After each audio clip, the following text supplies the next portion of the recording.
their microphones off while we're having the presentations. That's extremely helpful to reduce any background noise. Thank you. Feel free to keep cameras on or off, whichever you prefer. I'm delighted to have so many people joining us for the session today in terms of participants, but also in terms of speakers. So we've got 3 great speakers with us to kick us off. And our first speaker is Dr. Josie McLaren. Josie is a senior lecturer in accounting and finance at the university's business school. Her research interests lie at the interface of accounting and finance, with a particular focus on using accounting information for accountability, valuation, and benchmarking. She also has a particular interest in issues around social justice, sustainability, and the Sustainable Development Goals. We have 20 minutes for each speaker. There's opportunity to put questions in the chat or to have a bit of a discussion at the end once all 3 speakers have had their opportunity. So I won't take questions at the end for Josie, but I'll take questions at the end of all 3 speakers. So I'll hand over to Josie. Thank you. Thanks very much, Sarah. Can you see my presentation here? Can everybody see? Or do I need to share my screen? Can't see it yet, Josie. I'll just share and I'll move you across. How's that? Yes, that's loaded now. Thank you. Great. And can you hear me okay? Yes. Fantastic. Well, thanks very much, Sarah, for the introduction. And thank you very much for inviting me to present today. It's great to step outside of the discipline of accounting and finance in a way and make new connections with colleagues and people from outside of the university as well. It's also great to be presenting alongside Atanu and Jazz. Atanu is literally my next door neighbour in the business school. Our offices are side by side. And Jazz, I've just had the pleasure of meeting today. So it's great to be on a triple bill here today. And the title of my talk is Discounting the Future, Perspectives from Accounting and Finance. So what I'm going to share with you in the time that I've got is an overview really of some concepts from accounting and finance that are related to projects and project investments. These ideas are linked to my research, but I'm not going to be presenting an actual research paper today, more around the concepts and models that I think might be useful or interesting for you. Also, I've got a bit about discounting the future. So this is about, are we ignoring the future? And this is a really important question across a lot of disciplines nowadays, is really that actually we need to think hard about the impacts of what we're doing today on the future. So just moving on to the next slide. An underlying question as well, a second question, is should we follow the money? It's not really about corruption, which you might think about when you think about following the money, but it's really about actually when we're thinking about projects and investing, really understanding where the money is going when an investment is made, what the strategic objectives might be, and what outcomes it's going to improve. So that's the idea about following a project all the way through, as opposed to making an investment and not thinking too hard about that. So what I thought I would take you through is our models that we have for evaluation, so the traditional or conventional type approaches, a newer model that's becoming a bit more prevalent and a bit more accepted, and then thinking more widely also about the objectives and the outcomes. And then finally, I finish up with a couple of frameworks for thinking about our whole decision-making process.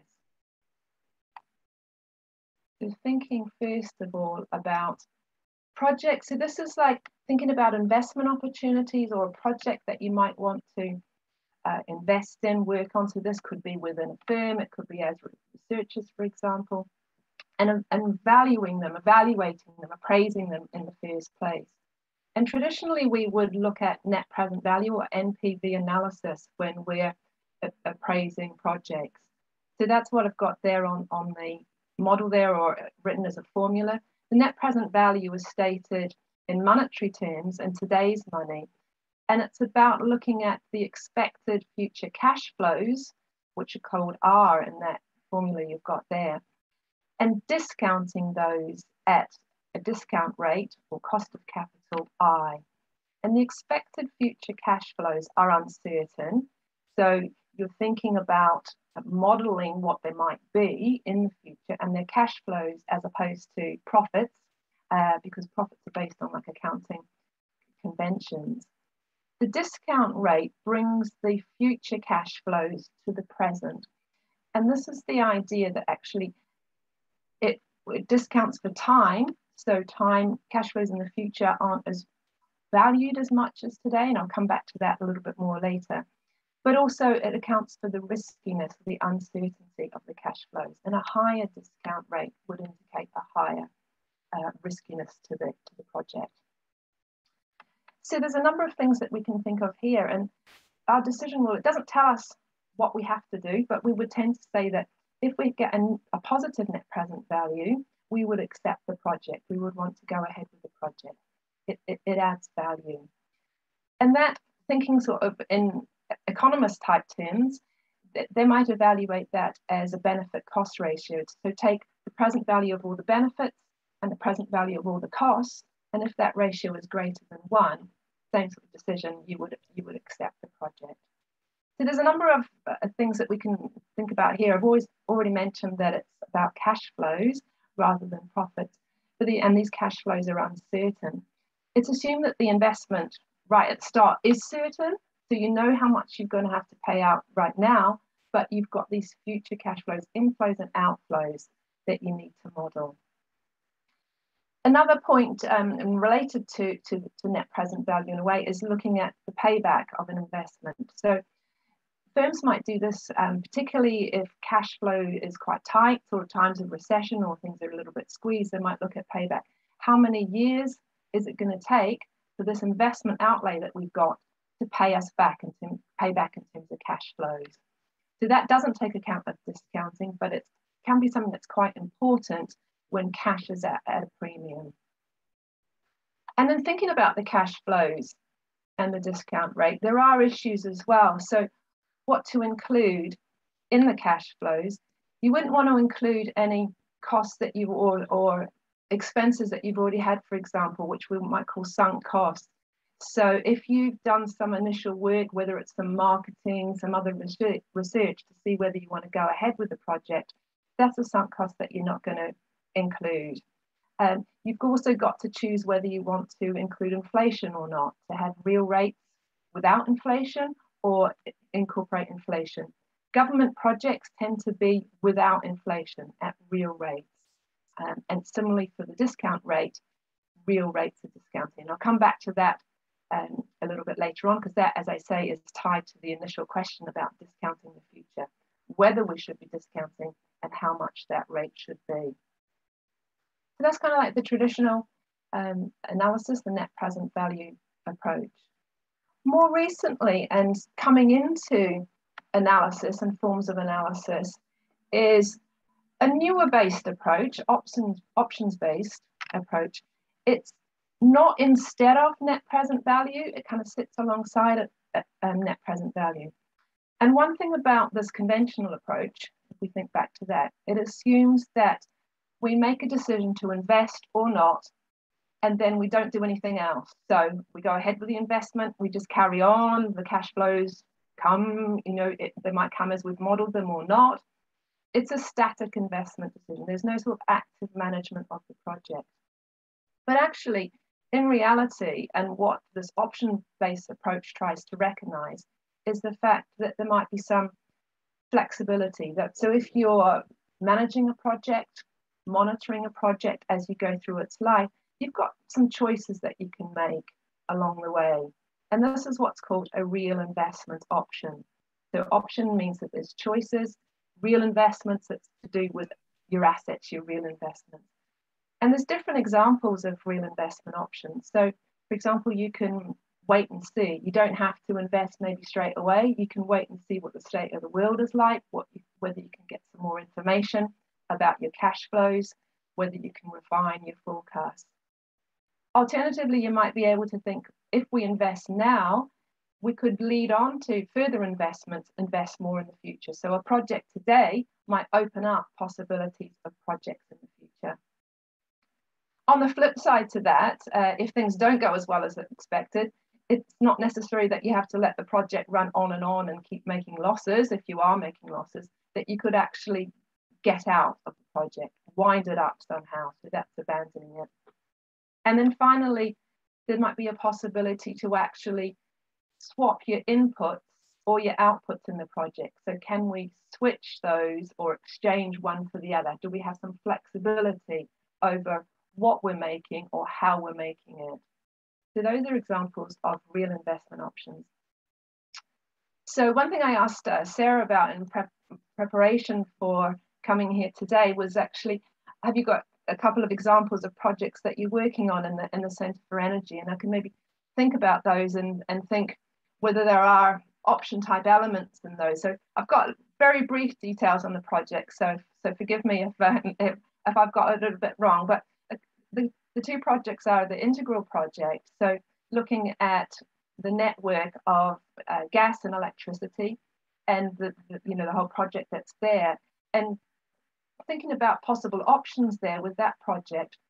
Is there the option to switch between gas and electricity? So for the houses, for whatever you're doing. So on the network, have you got that option, that flexibility to say, right, I want to use gas, or now I want to use electricity and switch between the two? So that could be a real investment option. And then secondly, also, is there the possibility that when you're looking at the hydrogen and hydrogen, say, boilers or whatever you're looking at, is there an opportunity to expand and use that same network for the hydrogen? And do you have an option there as suppliers to the houses, to residents, to businesses? You have an option to expand. Do the customer themselves have an option? Do they have choice to choose hydrogen, choose gas, choose electricity? So that's a couple of options that may be embedded there in that project. And similarly on the second project, same sort of options really, looking at geothermal energy, which is really exciting, behind where we are in the business school, the Urban Sciences building. Again, thinking of this as a project, is there the option to switch from gas, say, to having the geothermal, so heating, so that's some flexibility. So it doesn't mean that you have to do it, but you've got that option, that choice to do it. Or equally, is there an option to expand, for example, to other buildings on campus or outside if the project's successful? So if you might be looking at this as a research project, you might think, well, it's not actually worthwhile, we think, on the numbers, on the net present value to go ahead with this now, but it could be that gives us choices in the future to expand more widely across campus or elsewhere, and that might make it worthwhile overall. So there's a couple of examples, both with the option to expand and the option to switch the investment. But the tricky thing is with options, we want to see if we can capture the value, because if they are worthwhile, if they do exist and we ignore them, we might actually be undervaluing our projects. If we do standard net present value analysis, we don't include them, as you say, we might be rejecting projects when actually it might make it worthwhile to accept them. However, on the valuation side, it is actually not straightforward. There's no easy model to say, right, actually this is going to be the option value. We do have option pricing models that exist for equity options, for options to buy shares, but it's actually quite difficult to make that transition of the models. There's work that's been done to try and do that, but to try and adapt those models for projects, for real investments, it's becoming quite difficult to apply in practice. You can try to work out the various inputs, but because there's such a lot of approximation, you might wonder kind of what you're left with or what numbers you're getting out of the models. So it may be that it's not so much about the hard and fast numbers, but it might be actually that we try and do something in our conventional model. So again, it's playing a little bit with the cash flows, but it's not modeling it precisely. Or it might be that we try to do other things, so look at different scenarios of different things that we could do. look at more description, more narrative description around those possible investment opportunities that we have. So not straightforward, but definitely, you know, something to think about as you're thinking about projects. And it's not just about the numbers as well and the decisions. Right at the start, when you're evaluating, you know, an investment, it's also about the strategic objectives you're trying to hit. So when you make that investment, it's also about the outcomes that you get from making that investment. So this is a diagram that I saw at a seminar in Oxford, and I thought is a useful illustration, really, all in one place, of different outcomes that you might be looking at from a project. You know, right from on the left-hand side, value for money, so that might be the, you know, the benefit cost ratio, right through to other objectives that we're trying to meet, whether it's to do with the environment, whether it's to do with health and well-being, or place, etc. And thinking about the energy projects, you know, obviously looking a lot on sustainability side, low carbon as well, for the analysis of the projects, thinking about the sense of place and identity. So the government's levelling up agenda, so trying to bring the regions up, or bring everybody up, but, you know, making sure that, or trying to ensure inequality is minimized. But also this fairness one is important as well. So looking intra-generationally, so across at the point in time, across a generation. So perhaps, do we need to think about weighting certain parts of the country, certain groups of people differently to try and get this intragenerational fairness? And then on the intergenerational side of things, this is about the discounting. So what we do today versus what, you know, what's happening in the future. Are our actions today setting up a load of costs and problems for the future? So it's intergenerational. And that's the discounting bit, because if we have a really high discount rate, we're more or less, you know, discounting the future. We're ignoring the future. And thinking about this analysis, so we've got, you know, the sort of approach in terms of trying to do the numbers, the real investment options, thinking about strategy. Well, I thought it might be useful just to mention a couple of frameworks for analysis that can be useful. And so I just picked on a couple. The first one was the government and the Green Book that they have. So this is used for projects that involve public spending, regulation, taxation, for example. Just was updated in 2020.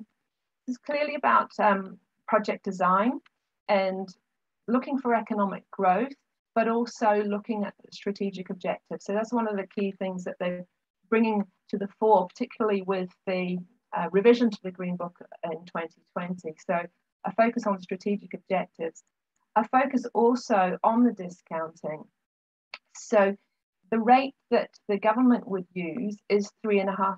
That's the current rate at the moment for projects. There's a lower rate for health-related projects, but the current discount rate is 3.5%. It's a real rate. It is actually under review. They do note in the Green Book related to discounting the future that it is recognizing a preference for value and benefits today versus in the future. Also the point that in the future, well, people are going to be better off, so they're not going to value those benefits so well. And in the Green Book, they cite Ramsay, who was a mathematician at the start of the last century.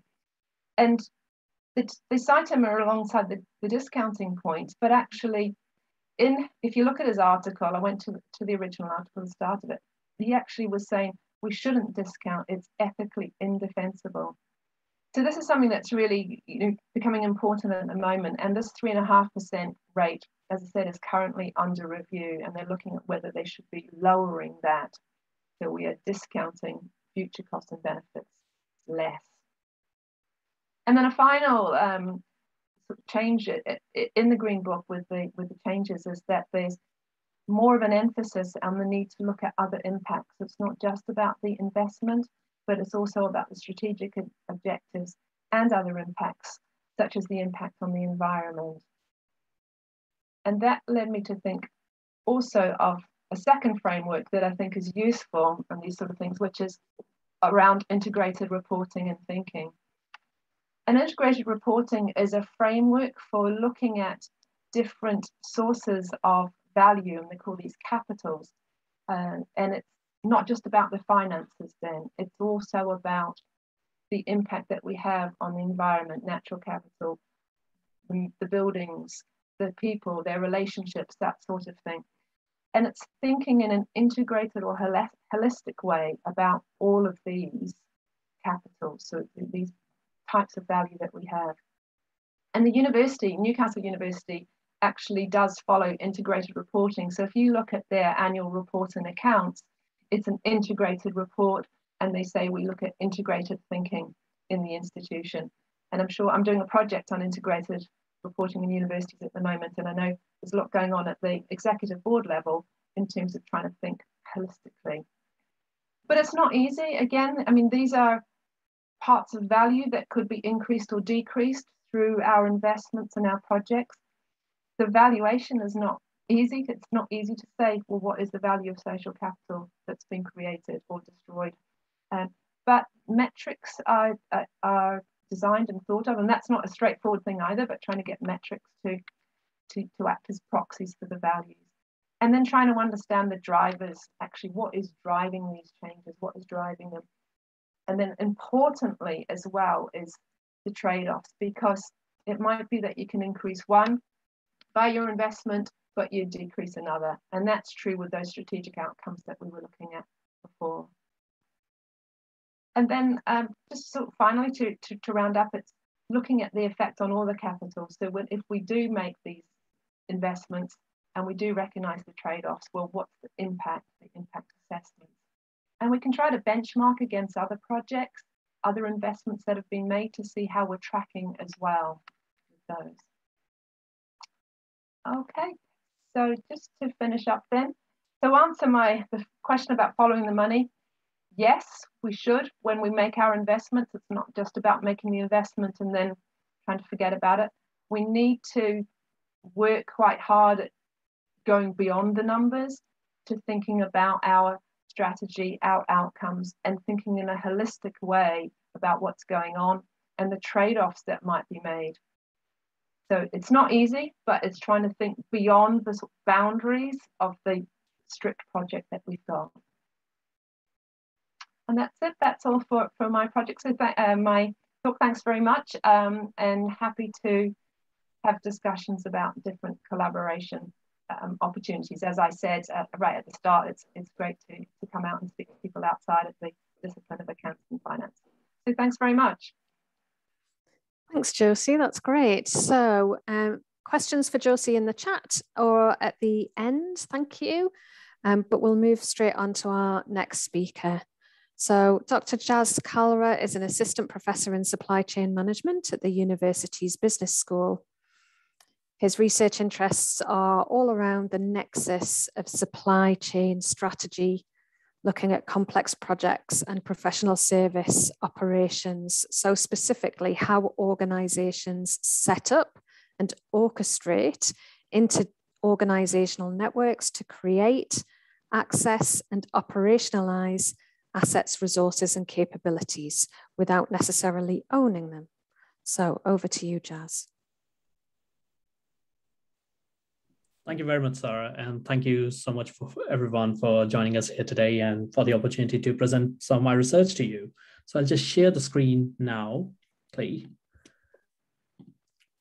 Yes, hope everyone can see that. Yes. So yes, so this talk draws on my two research projects in the nuclear industry. So what I'm focusing on today is that both of these projects and the clients, they have tried to integrate SMEs into their supply chains. So trying to create value by incorporating regional SMEs in their supply chains. So some of that has gone well, some of that hasn't. And this talk draws on some of the lessons that we can learn from these projects and the initiatives they have embarked upon. So over the next 20 minutes or so, I'll walk you through what was the rationale behind incorporating these SMEs, and then what are the steps that have been taken that have proved to be successful in integrating these SMEs into their supply chains? What are some of the challenges that are being faced and we expect to face in these different organizations in integrating SMEs? And finally, I would leave you with a model on how some of these things can be done successfully on more of an inter-organizational level. So in terms of the rationale, so there were two key driving forces when it comes to integrating SMEs. So the first one is the economic one, which is the whole idea was that when I was working on this project, Carillion has recently collapsed. They had gone bankrupt, and that was a big motivator that, particularly in the UK infrastructure industry, there is this big tier ones hold all the power, and all of the contracts are then atomized into various subcontracts and given to other organizations. So the whole idea was that what if there is another Carillion collapse? What will happen to the industry? So the idea was that if the client organization can take a more involved approach, and instead of engaging on some of these contracts with tier ones, if they can actually reach out to take the middleman out and reach out to the organizations who are actually delivering on these contracts, then yes, they can leave some of the cost out because these organizations also have big overheads.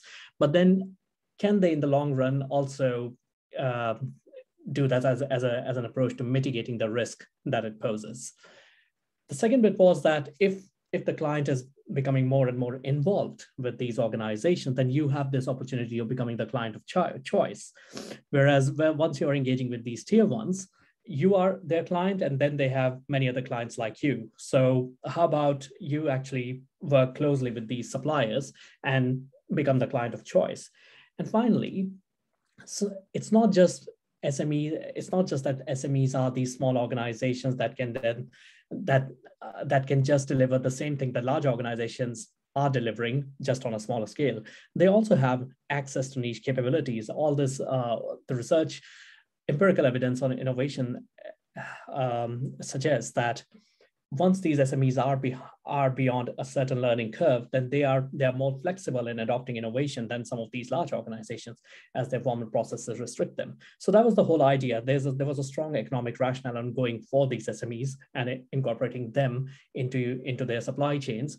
And then there's another idea that, of course, as we know, that these large projects, these clients are expected to now demonstrate mechanisms by which they are creating social value. So that was one way. Engaging regional SMEs was one way of doing that.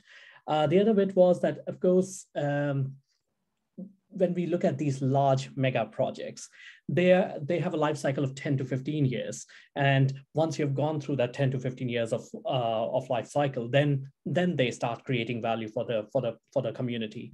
And the idea was that if we can incorporate these regional SMEs right from the start, then we are kind of creating value in the short to medium term and not waiting 10 years and 15 years to start justifying the existence of this project.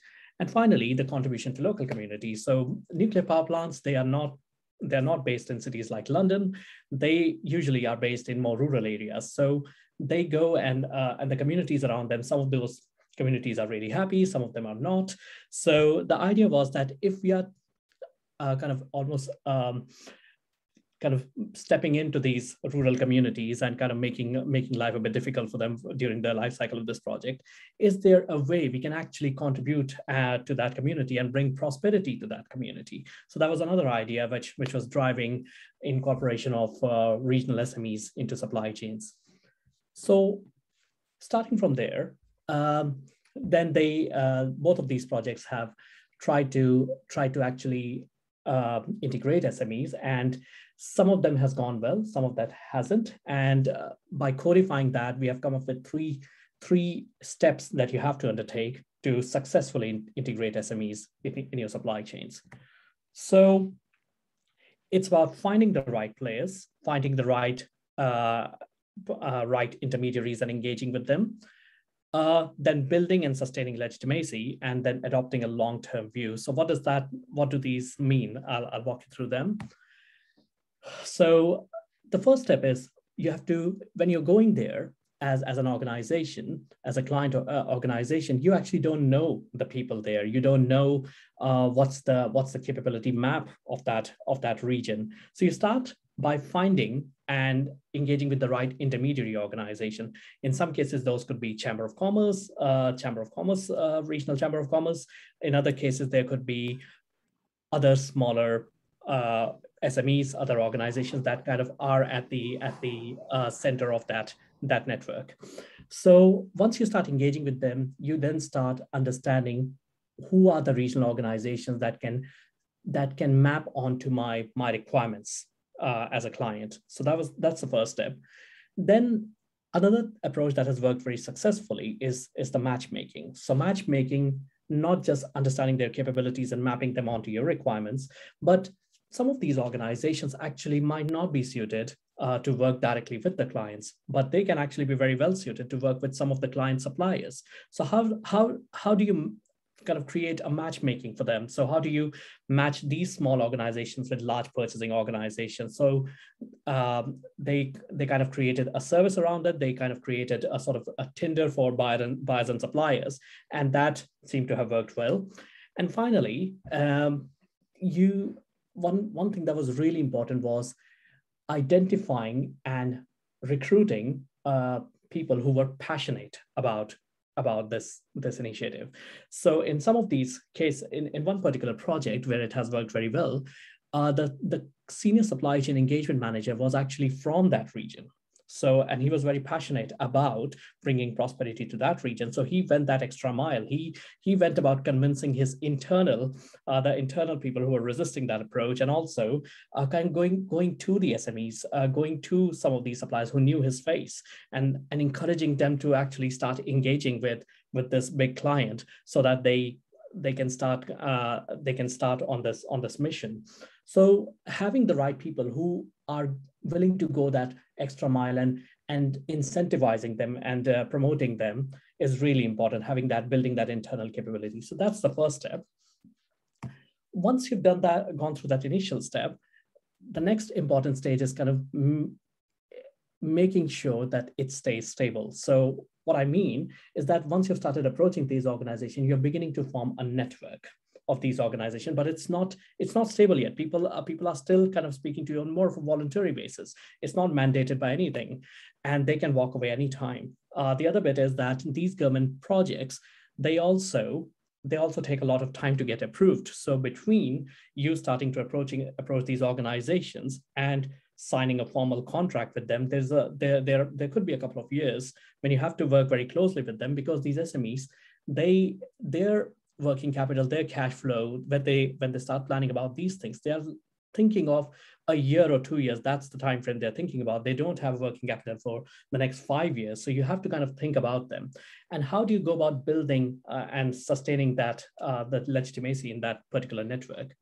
So first of all, it was very important to have bilateral information sharing in place. So not only understanding what's going on with these SMEs, what are their current issues, how would your supply chain strategy or commercial terms would need to be customized to those SMEs, but also sharing information with them. Where are you in these conversations with the government right now? How long will it take for this project to, let's say, get the planning permission or to get government approval to start the new build? So that was really important, kind of keeping them really informed and making efforts to keep them informed. The second bit was understanding and setting up bespoke governance arrangements. So when you're working with these SMEs, there could be cases when, well, we know that these SMEs will not be able to deliver on the scale that you want them to. So do you need to set up this alliance of SMEs so that they can deliver on one contract, or you need to pair them with one of your tier ones? So what is the right way of, what is the right governance arrangement that needs to be set up? And then what would be the contractual terms? They are surely not going to be same as you would kind of, you would have for one of the Balfour Beatties or Maces of the world. You would have to set up bespoke contractual term and engage in those relational mechanisms. So that was really important during those period of 5 to 6 years. you also have to invest in training and capability building. So these SMEs, for example, they have never worked on an NEC contract. So investing in their training so that they can understand the NEC contract and can deliver on those terms was really important. And also that signaled that this organization as a client was actually committed to incorporating SMEs and not just doing it as a lip service. And finally, kind of closely related to that point was making relationship-specific investment. In some cases, the organizations who were successful in doing that, they were also investing in these alliances and these SMEs so that they can build their business and they can scale up their operations. And that investment was relation specific. It won't give you a payoff in another contract. So making those investments was also a way of signaling your commitment and maintaining the legitimacy of what you're trying to do. And the third step is that once you've signed contracts and once these SMEs are incorporated into your supply chain, we found that the client organization had to take a more of a proactive approach to coordinating and managing the network operations. So it was not the case where you can just outsource the management and coordination to a tier one. You actually had to get involved, and there was a risk of sometimes over coordinating as well. So you have to find the right spot, and one of our research paper focuses on that you have to understand what is the complexity of the task and the capability of these organizations and how are they working with each other, and then understand how much you need to coordinate those operations. But that requires a much more active and engaged approach. Secondly, these organizations, if you have a long-term view, you would not just be thinking of sustaining them till the end of your project. You ideally want to get these organizations prepared for the future. So, for example, if there is a catering organization that has been set up just for you, you want them to be a self-sustaining business beyond the life cycle of your project. So there was an encouragement to help them develop business development skills and for them to bid for other contracts outside this project. So and the client had to make investment of that. So managing that duality, operational duality, understanding that they have their ongoing operations, they are working for your projects, and they might have to bid for other projects as well. So making sure that the duality of project and operations was managed, and as a client, you had to become much more involved in understanding and managing that. And finally, one thing that was really important is that if there are some successes and you have been, and in some of these cases, and of course there are going to be some failures as well because a lot of these things were being done for the first time. How do you understand those lessons? How do you learn those lessons, codifying them and disseminating it disseminating those channels through those lessons through multiple channels was really important, because if you have come up with a framework that tells us that what works well and what doesn't work well in terms of working with these SMEs, then the other projects in the UK can learn from that. And that's going to be really important as we move into this new world of post-COVID and Brexit, is how do we sustain this SME ecosystem, which is 99% of UK businesses. So how do you kind of leverage, not see that as a weakness, but actually leverage the power of those UK SME businesses and work with them to deliver these long-term projects. So that was really important in terms of understanding, working with policymaker and academics for these organizations so that these lessons could be understood and then disseminated. And what were the barriers? So we see three categories of barriers when it comes to working with SMEs. So the economic barriers are that, yes, if you are kind of not working with an established supply chain of these big suppliers and actually going out to develop your own bespoke supply network where you have SMEs, the regional SMEs, that will have a cost. We can already see that a client is having to take a lot more involved approach across these three phases of SME engagement. These SMEs will also have lower capacity to absorb risk, as we saw during COVID. So if some of these bigger organizations were able to take those exogenous shocks, but some of these SMEs will not be able to. Well, most of these SMEs will not be able to, and you have to help them. Also, they are less flexible. So you have to kind of have a stable demand, and that's very hard for these projects, but as they go from a planning phase to a build phase to eventually a run phase. So you have to have a really good analysis of how your demand is going to scale up and communicate it to these organizations so they can build capabilities as and when you need them. On a behavioral side, it needed a change in mindset for these organizations. So some of the managers who are working with these organizations, when you're working with big organizations, you build relationships over time, and that kind of creates sort of an inertia which is hard to get over. So you have to shift your mindset and take a more involved and collaborative approach, and that might require a shift in the mindset that you from current practices.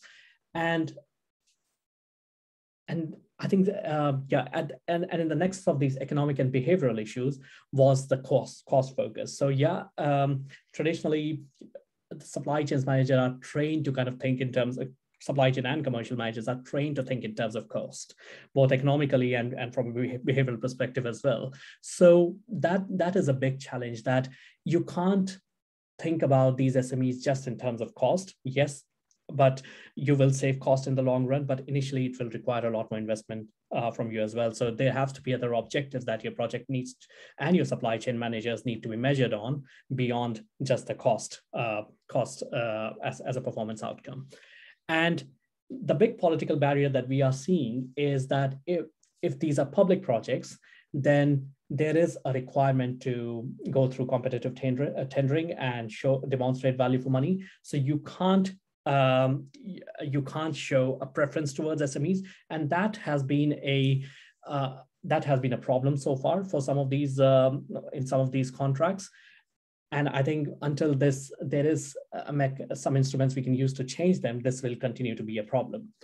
And there's also this resistance in terms of the existing supply chain. They don't want the existing framework to change, existing way of working with big suppliers to change. So there's resistance from supply chain, but also there's resistance from internally your project managers. So commercial managers and supply chain managers can go on in terms of trying to incorporate SMEs and demonstrating social value, but project managers, they are going to be measured on the quality and delivery to the scope. So they are going to be the people you need to sell this to. They need to buy into this, and that is proving to be a problem. So that is when we say that it needs a change in mindset.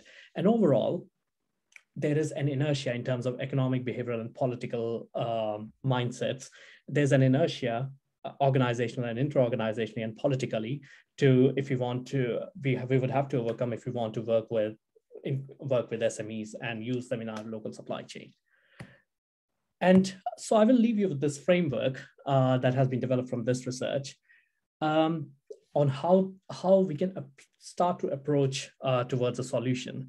So it starts with client or the focal firm as the center of this.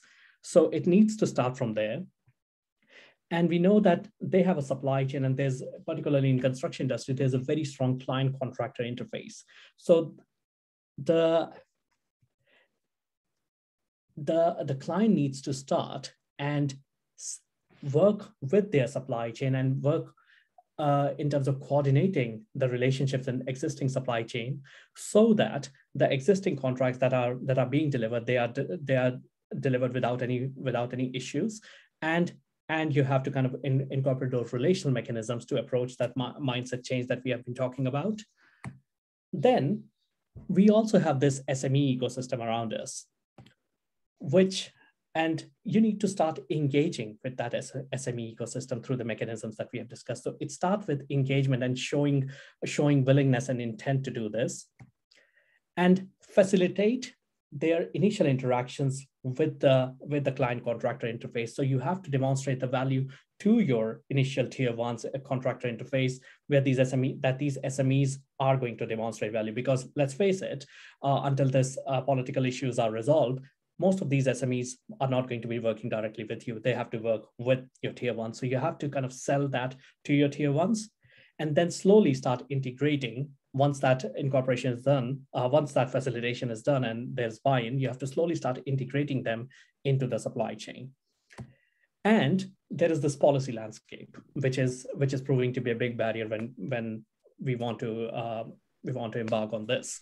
So currently, what project and commercial managers of these big projects are doing, they are kind of engaging in liaising and informing, liaising with these policymakers and trying to find ways in which they can do it in the short term. But the hope is that if we can demonstrate proof of concept for this model, then slowly we can start get away from that and start informing policy and changing so as to favor our existing SME ecosystem.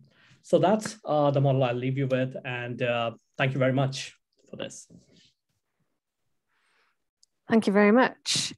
So we'll move on to our final speaker, who is Professor Atanu Ghosh. So he's a professor of economics at the university's business school. His research interests are in primary commodity markets with reference to international trade and development. Over to you. Thank you. Can you hear me and see the slides, everyone? Yes. Right, yes. Excellent. Okay, so this is, for me, this is a slightly new area. So I'm trying to discuss something which is a little bit new for me. Most of my research, as Sarah has just mentioned, is about commodity prices and its relationship with international trade and economic development. But this time I'm trying to add another angle, which is a very topical area now, which is about pollution, environmental pollution.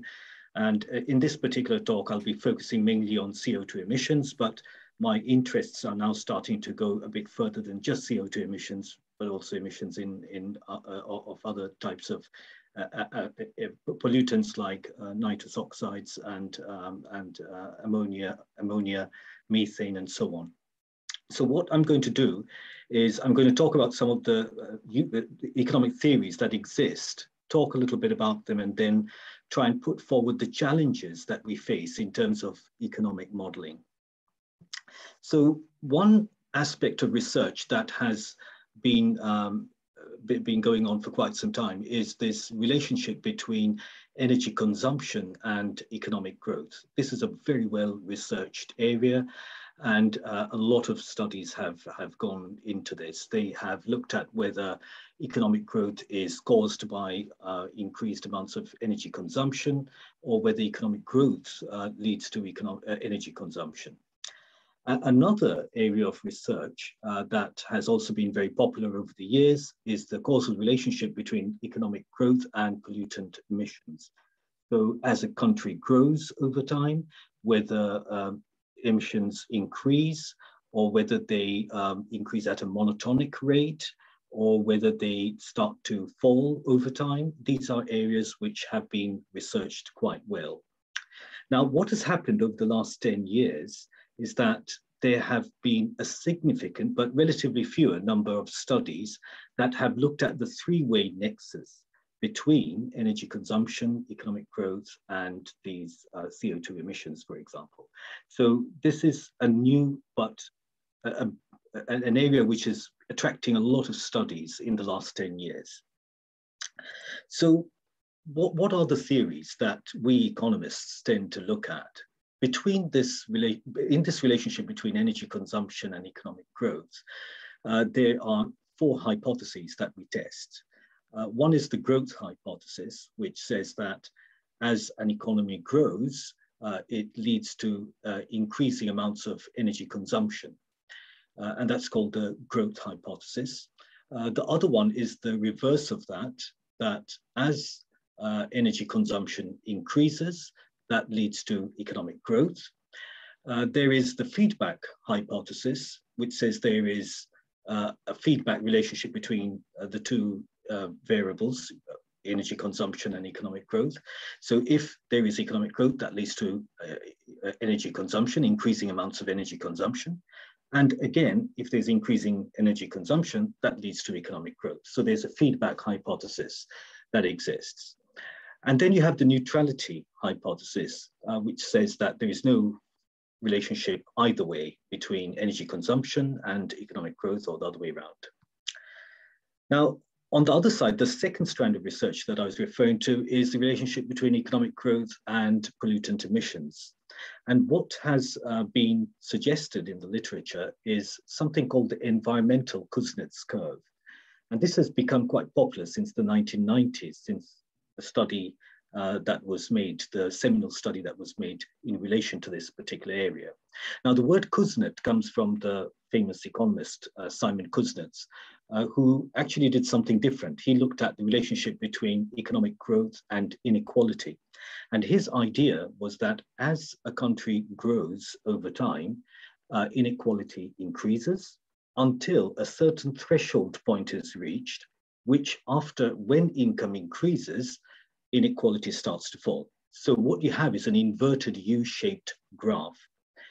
And what the study by Grossman and Kruger did in the 1990s, they said that this same curve, this Kuznets curve, could be applied to the environment. So in other words, what you have is this left-hand graph where you have an inverted U-shaped graph. As the economy grows, or as income increases, which is measured on the horizontal axis, you can see that pollution increases, which is measured on the vertical axis.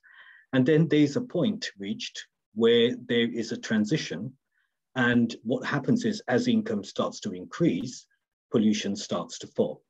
So this is what is referred to as the inverted U-shaped EKC, or the environmental Kuznets curve. And there's also a further development which suggests that there might be two turning points. So you have the inverted U-shaped graph to start with, but as income continues to increase, it's not a permanent effect that pollution starts to fall. It could actually start rising again. So what is the reason? Why does this graph occur? Why do we get this sort of graph?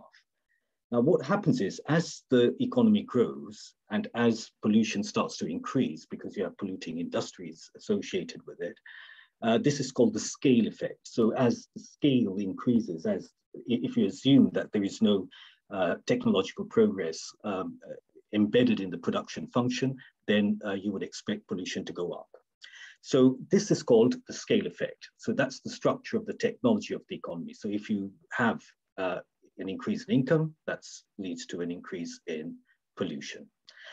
But what happens is that as the economy reaches this highest level of development, there starts to be a restructuring of industries. You have a gradual move from polluting industries to more information-intensive industries, and maybe the development of the service sector, as we see in many countries in terms of their structural features. And as a result, the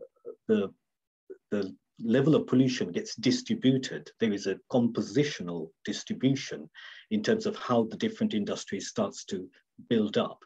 And as the economy grows, this composition effect starts to kick in, and that causes the growth of pollutants to flatten.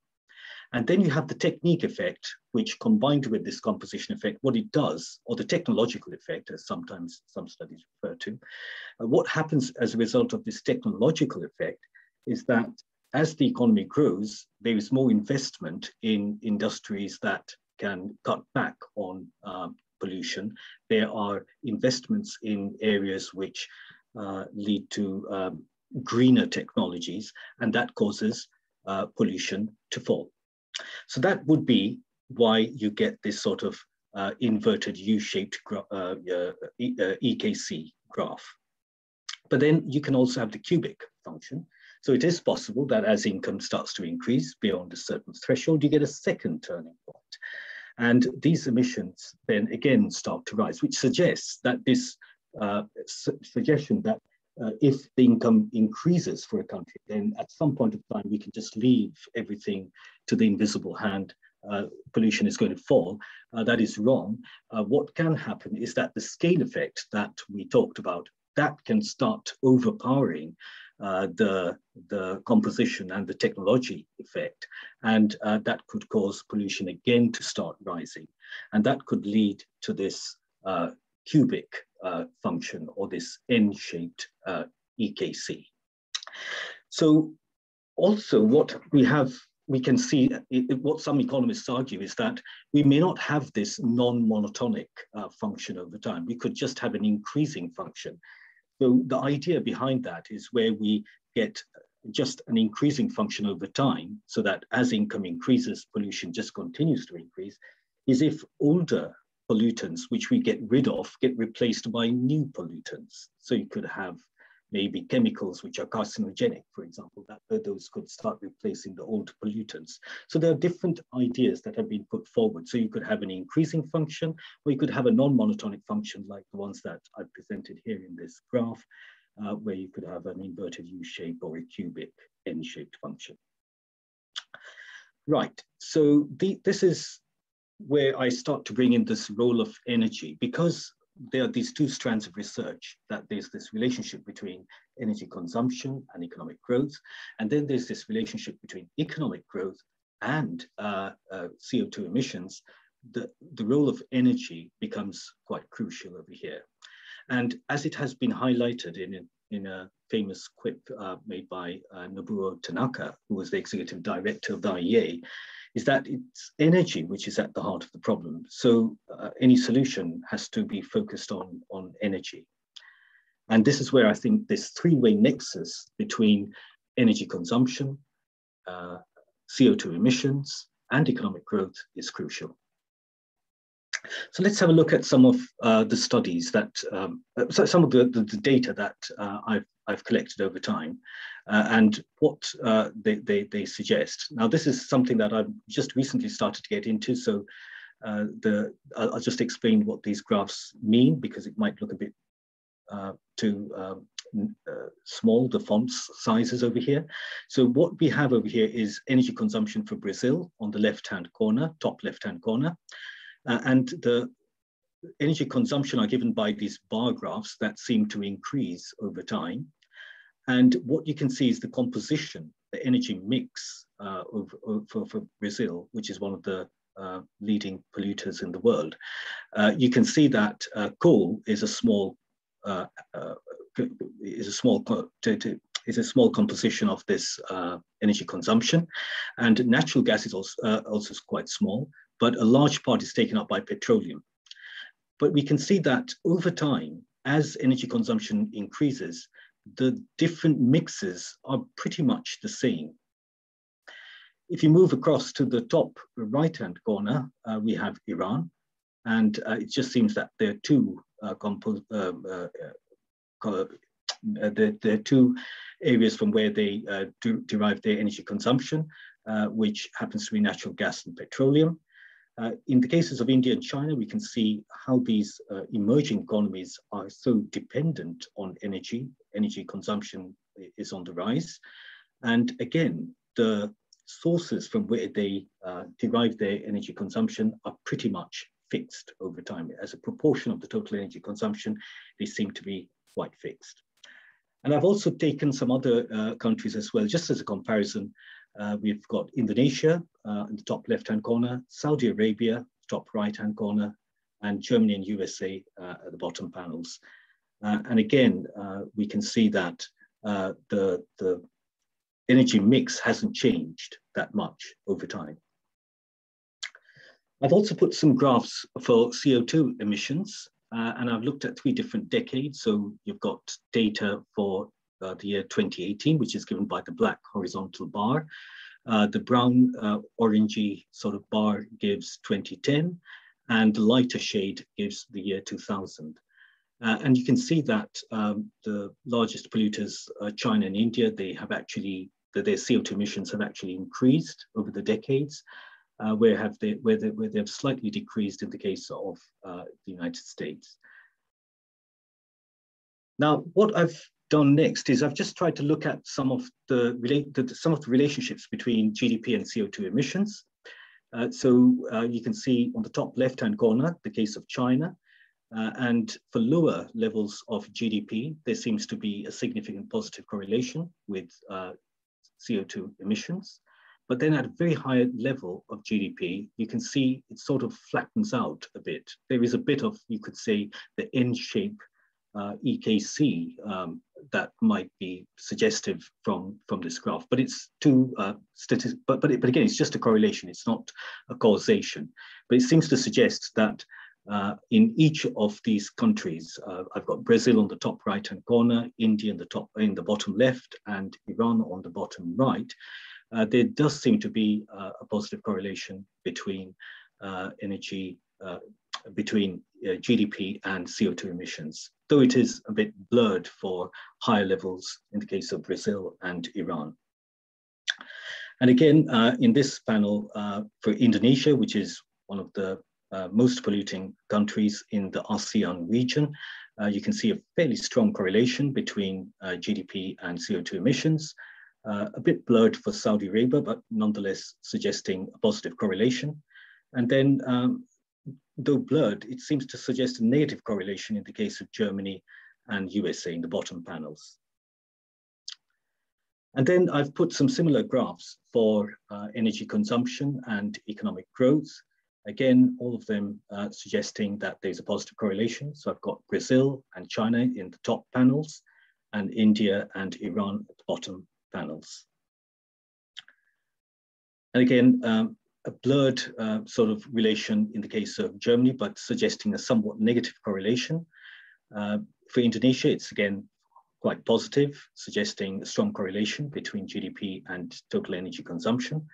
Whereas in Saudi Arabia, even though it's positively suggesting positive, it's a bit blurred. And in the USA, there tends to be no correlation. That's what it seems to suggest from the scatter diagram. But these are just associations between the variables, and I've only chosen a very small time period, so we shouldn't really be drawing too much out of it. So what I've done is I've just followed what the past studies have done so far. I've looked at the standard models that are being applied, which tend to be dynamic in nature, and I tried to see whether any of these hypotheses, like the energy growth hypothesis, or whether the economic growth and CO2 emissions hypothesis, whether they hold. And each of the 4 countries, Brazil, China, India, and United States, I tend to find that the neutrality hypothesis holds. So that means there's no relationship either from GDP to renewable energies or non-renewable energies, which are given by R and NR in this table. And I don't even find any causality from renewable or non-renewables to GDP growth. Likewise, for the environmental Kuznets curve, the EKC, I don't see any relationship between GDP and CO2 emissions. And this seems to fall in line with much of the studies that have come out in the past, where they fail to find any evidence, especially in a dynamic framework. There are some studies which do, but I'll come to that later. So what I've done next is I've just, again, taking this analysis further, I just do some simulations where I'm shocking some of the variables that I have, and I see what the response is to these shocks.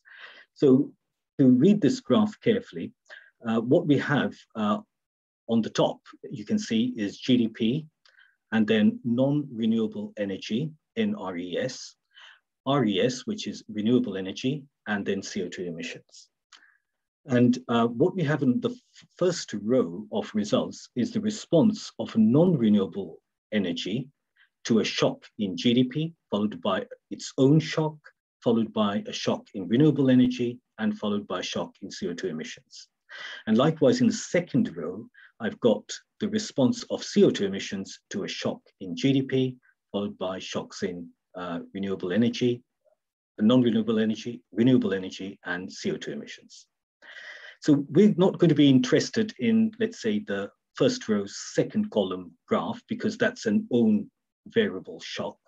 And likewise, in the last panel, where we have the second row, last column graph, where we're looking at, again, an own variable shock. But just to interpret the first column of results, what we're seeing here is that if there's a shock to GDP, so suppose that GDP increases by 1 standard deviation, which is a significant increase, there is an initial increase in renewable energy, non-renewable energy, but then it flattens out over an 8-year time horizon. But what is important to understand, besides this black solid line that gives the response, there are these blue solid lines which give the standard deviation or the confidence interval. And if these blue lines straddle the number 0, it will suggest that the response is insignificant. So the number 0 is given by the solid horizontal line. And what we see is that if there were to be a shock in GDP, the response of non-renewable energy would be insignificant. However, if there was a shock in GDP, in the case of Brazil, we can see that CO2 emissions there will be a significant response to that. And that response will pretty much carry over to 5 years if there was a significant increase in GDP. In the rest of the cases, we don't see anything major.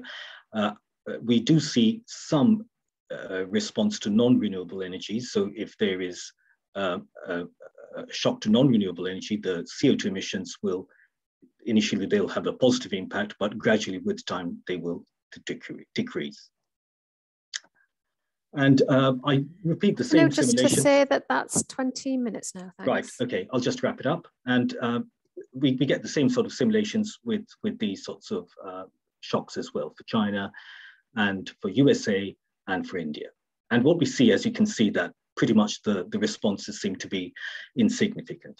Now, there are some problems with these studies, and that's mainly to do with the econometric modeling. This is where I think there is a gap in the area where some further research can be done and collaborations can be encouraged.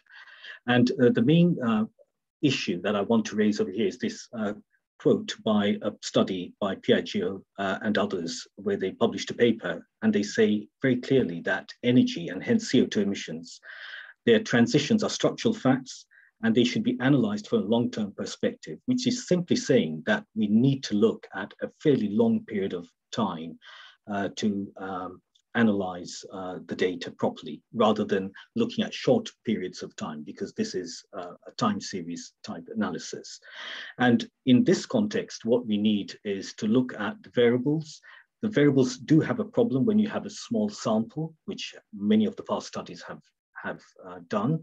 And there are issues as well with breaks. So if you see that the trend is increasing and then it starts to flatten over time, that means there's a trend break. And these make the underlying characteristics of the data such that the econometric modeling needs to be adjusted accordingly. But what is required is the data that needs to be a long time series, it needs to be extended, and that can be done using different sources. So past models have been rather descriptive. What I'm suggesting is that we could incentivize the development of patents as another variable, as a policy variable, and add that to the economic modeling. And that would address some of the gaps and provide policy implications for future research. Thank you.